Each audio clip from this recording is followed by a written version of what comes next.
Guys, അപ്പൊ താത്താന്റെ വീട്ടിലേക്ക് പോവാണ് കേട്ടോ, ജസ്റ്റ് ഒന്ന് സർപ്രൈസ് കൊടുക്കാൻ വേണ്ടിട്ട്. അപ്പൊ പോണ വഴിയിൽ ജസ്റ്റ് ഒരു കടയിൽ കയറി ജസ്റ്റ് ഒരു ഷേക്കും കാര്യങ്ങളൊക്കെ കുടിച്ചിട്ടുണ്ടായിരുന്നു കേട്ടോ. ഇപ്പോ കോൾഡ് കോഫിയോ ബോസ്റ്റോ മിൽക്ക് ഷേക്കോ അങ്ങനത്തെ സാധനങ്ങളൊക്കെ. അങ്ങനെ നമ്മൾ അവിടെ എത്തി. താത്ത ഒട്ടും വിചാരിച്ചിട്ടുണ്ടായിരുന്നില്ല ഞങ്ങൾ വരുന്നത്. കാരണം എന്താന്ന് വെച്ചാൽ എല്ലാരും കല്യാണം കഴിഞ്ഞ് ക്ഷീണിച്ച് കിടക്കുകയാണെന്നാണ് അവളുടെ മനസ്സിൽ. അങ്ങനെയായിരുന്നു. എന്നാൽ പോലും നമുക്കൊരു സർപ്രൈസ് കൊടുക്കല്ലോ വിചാരിച്ചിട്ടാണ് അങ്ങനെ കയ്യിൽ കേക്കും കൊടുത്തു.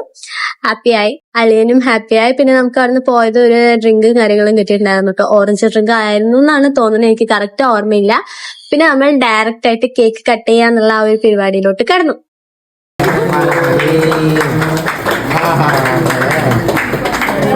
അങ്ങനെ കേക്കും കാര്യങ്ങളൊക്കെ കട്ട് ചെയ്ത് മധുരം അങ്ങോട്ട് കൊടുക്കുന്നു ഇങ്ങോട്ട് കൊടുക്കുന്നു. എല്ലാരും ഭയങ്കര ഹാപ്പി ആയിട്ടോ സംഭവം. പിന്നെ എനിക്കും ഒരു പീസ് കേക്ക് കിട്ടിയിട്ടുണ്ടായിരുന്നു. പിന്നെ അവിടുന്ന് ഫുഡ് കഴിച്ചിട്ട് പോയാൽ മതി എന്ന് പറഞ്ഞ് നിർബന്ധിച്ചപ്പം ദോശ, ചമ്മന്തി, പിന്നെ എന്താ പറയാ ചിക്കൻ കറി ഉണ്ടായിരുന്നു, അതുപോലെ കുഴിമന്തി ഉണ്ടായിരുന്നു വിത്ത് അൽഫാം. പിന്നെ അങ്ങനെ അതും കഴിച്ച് ഞങ്ങൾ വേഗം പള്ളിയിൽ പോയി ജസ്റ്റ് ഒന്ന് പ്രാർത്ഥിച്ച് നേരെ വീട്ടിലേക്ക് പോകാനായിട്ടുണ്ടായിരുന്നു. ബാക്കി അടുത്ത വീഡിയോയിൽ പറയാതെ.